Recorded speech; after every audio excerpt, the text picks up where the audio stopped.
बिटिया 70 बीघा आलू हते ना। 70 बीघा थे। हाँ, नातेदारी से पैसा आओ, जेवर जट्टा बेचो गो और जौन कुछ पैसा रुपया आता सब घर से चलो गो। हम तो बिटिया बीमार पड़ गए बहुत ही ज्यादा, हम पर उठो नहीं जाती है। ये धनिस्तीन दवा है जिस दवा के डालने से किसानों की 1000 बीघे की फसल बर्बाद हो गई। कैसे किसान ये दवा लाए थे, कैसे खाद लाए थे, कैसे बीज लाए थे, वो तो अब हम उन किसानों के घर वालों से पूछेंगे कि एक किसान की फसल जब बर्बाद होती है और वो उस बर्बाद के बाद वो कैसे मैनेज करता है, कि कैसे खाद बीज खेत में पहुंचाता है। ये सारी महिलाएं हैं जो खुद बताएंगी कि इनके खेत में कैसे खाद बीज गया, और इस सब होने के बाद जब एक दवा ने पूरा का पूरा आलू हजारों बीघा की फसल बर्बाद करके रख दी। कैसे आप मतलब पैसा जुटाया था, क्योंकि बड़ा सुनने को हमें मिलना है, आप लोग बता ही रहे हैं कि हम लोगों ने जेबर गिरवी रखा, किसी ने रिश्तेदारों से पैसा मांगा, ये सही है? ये सही है। हम लोगों ने रिश्तेदारों से पैसे भी लिए और घर में जो जेवर थे वो भी रख दिए, और मतलब इधर उधर से जो भी मतलब था व्यवस्था जहाँ से मिली वो भी हुई, और फिर हमारा भाड़ा भी गया, बीजा भी गया, दवा भी गई। अब बताओ हम लोग कहाँ से खेत बोए? अब हमारे पास कोई रास्ता तो रहा नहीं दूसरा। अब ना घर के रही नहीं कहाँ घर, अब तो दूसरा कोई देगा नहीं कर्जा, क्योंकि हमारे पास दूसरा भरने के लिए रास्ता है ही नहीं। हाँ चाची, का रहे आपो ने मतलब बहुत ज्यादा आलू लिया, इसे लिए कुछ रहा नहीं, जेवर सवरा रख दिया है, और पैसा भी नहीं, अब कहीं से आलू भी नहीं मिल रहा, कहीं पे खाद बीज नहीं मिल रही, जो पैसा नहीं तो कहाँ से मिले, अब कुछ मिल नहीं एक रहा। बार तो जेबर रख के सब खाद बीज हाँ सब मंगाया, खाद बीज रख के जेवर सारा रख दिया, अब दोबारा कोई गुंजाइश भी नहीं है, कहाँ से मंगाए, अब कुछ भी नहीं है साथ में। पिताजी ने भी यहीं से भी दवा गई, उनका भी नहीं जमा, उन्होंने भी दुनिया भर का कर्जा हो गया। हम मल्लामा भगवंत नगर। हाँ हाँ, वहाँ से भी यही दवा यहीं से दवा गई है। हाँ गई सब दवा। हाँ यहीं से जब दवा गई, और जेवर जो हथो हमारे पास सब हमने वही जेवर दो गहने में सब दवा खाद बीजा सब ऐसे ही लो सब। सही से लो। हाँ सब कुछ कहाँ सोचो रहा है कि जब फसल हो जाइए तो जेबर ले तब, हाँ तब ले लिए जेवर सब। क्या कह रहे हैं? हमने इसके लिए व्यवस्था नहीं है, कुछ व्यवस्था हो तो रखा जाए आलू, आपको खरीदा भाड़ा।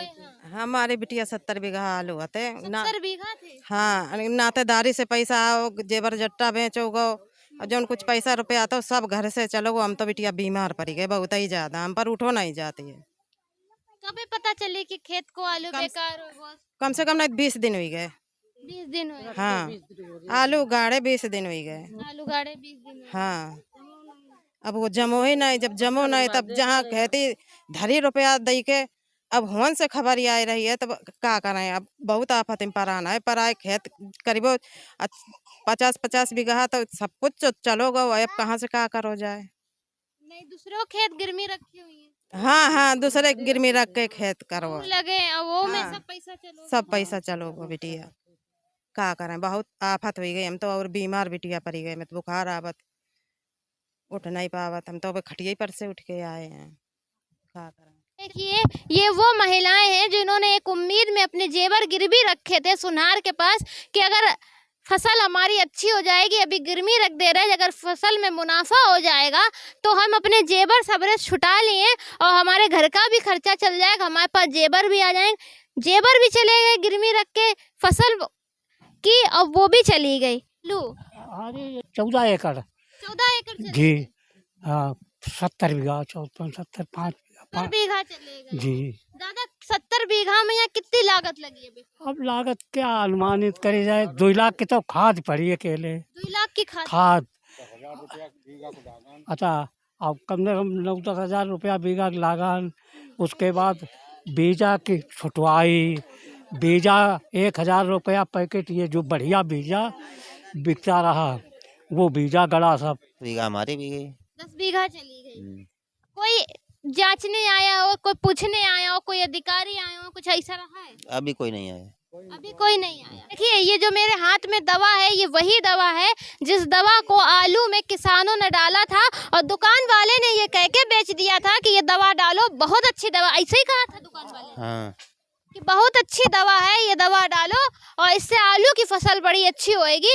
और अच्छी तो छोड़ दो, हजारों बीघे की फसल गांव में खराब हो चुकी है। और इन किसानों के जो रात दिन मेहनत करते हैं, एक उम्मीद इनकी सिर्फ इतनी होती है कि हमारी जब फसल होएगी तो अच्छी बिच जाएगी, तो हमारे घर का जो राशन पानी है, जो बच्चे की पढ़ाई लिखाई है, वो मेंटेन हो जाए। क्योंकि इनके खेती किसानी के अलावा कोई और धंधा नहीं, और कोई नहीं, कोई धंधा कोई नहीं, धंधा नहीं। जो मतलब खेती ही है। हाँ, खेती है, अब वो भी बर्बाद हो वो गई भी है। बर्बाद हो गई। अब कोई आगे सहारा नहीं है, कोई जो भी सहारा था नहीं। आलू ही था। आलू का ही सहारा। हाँ, आलू का सहारा था आगे। आलू 2 बीघे। क्या लगता है, अब कोई आगे चांस नहीं है गाड़ने का, कोई चांस नहीं? कोई चांस नहीं बचा। कैसे आप मतलब कहीं से उधार लिए? पैसा उधार ही आता है इस टाइम। सब उधार आता है। हाँ, चाहे स्टोर से लो या रिश्तेदार यहाँ से लो, वह तो उधारी। अब आगे कोई चांस नहीं बचा। अब जहाँ से लिया वो दोबारा तो देगा नहीं, तो आगे अब कोई चांस नहीं है आलू गाड़ने का। आप फसल खराब हो गई आपकी? फसल खराब ही देखो ना, ये सब पड़ा है। कितने बीघा के खराब अरे हो गई? कितने बीघा का बता मैं आपको, वही गई करीब 20-25 बीघा की, 20-25 बीघा की। हाँ, फसलें बड़ी खराब हैं, सब चपरो हो गो, समझ लीजिए आप। चपरो। अरे दवा वाला मिल जाए जितनी पिटाई करें, जितनी पिटाई करी नहीं जाती, जो अगर बिक्री वाला मिल जाए तो इतनी आखिर में गुस्सा भरी पड़ी है। ये दवा एक भरोसे पे किसान ले जाते हैं, दुकान वाले ये कहते हैं कि अच्छी दवा। खैर, दुकान वाले की लापरवाही, लेकिन उससे बड़ी लापरवाही है कन्नौज में बैठे सरकारी अफसरों की, जिनको कृषि विभाग में तैनाती दी गई है। इसीलिए दी गई है कि जाके दुकानों पे छापा डालें और पता करें कि कौन दुकान कैसी बिक्री कर रहा है, कोई दुकान में फॉल्ट तो नहीं है। लेकिन अधिकारी तो अपने एसी वाले कमरे से निकलने से रहे, क्योंकि उन्हें एसी सूट करती है, तो काहे को दुकान पे जाएंगे। और इन किसान के जो सपने हैं चकनाचूर हो गए। समय रहते दुकानों की चेकिंग कर ली गई होती, पेस्टिसाइड्स की दुकानों पे, और ये देख लिया गया था कि कितने फर्जी लाइसेंस हैं और कितने लाइसेंस सही हैं, तो उनको जब्त कर लिया जाता, उनके ऊपर कार्रवाई की जाती। तो शायद ये जो किसानों की हजारों बीघे फसल बर्बाद हुई है ना, ये बर्बाद नहीं होती। बर्बाद होने के बाद अब जो दुकान वाले के ऊपर हो रहा है, वो सिर्फ खाना पूर्ति हो रही है। दुकान सील करके, दुकान सील कर दी और 1-1.5 महीने बाद पैसा फिर पहुंच जाएगा। इसके बाद दुकान फिर खुल जाएगी और फिर एक बार फिर उसके हौसले बुलंद हो जाएंगे, फिर से वो ऐसे काम करने पे मजबूर हो जाए। क्यों? क्योंकि इन दवाइयों में उसको मिलता है बेनिफिट, पूरी तरीके से बेनिफिट मिल रहा है, तो वो बेचे क्यों ना? उसका तो घर चल रहा है, चाहे भले सपने किसान के टूटे क्यों भैया। हाँ, यही होता किसान ही मरता है। क्या मांग कर रहे हो आप? और ये इसका वो मिल जाए मुआवजा, और क्या। मुआवजा मिल जाए। हाँ, कोई अधिकारी ने अभी तक कहा है? नहीं, अभी कोई नहीं। नहीं कहा नहीं, है। कोई ये दिल्ली में अधिकारी कितने संज्ञान लेते हैं, क्योंकि लिपा पोती ऊपर से लेकर नीचे के स्तर तक चल रही है, और कब तक चलेगी, इन किसानों के कब मुआवजा मिलेगा, ये देखने वाली बात होगी।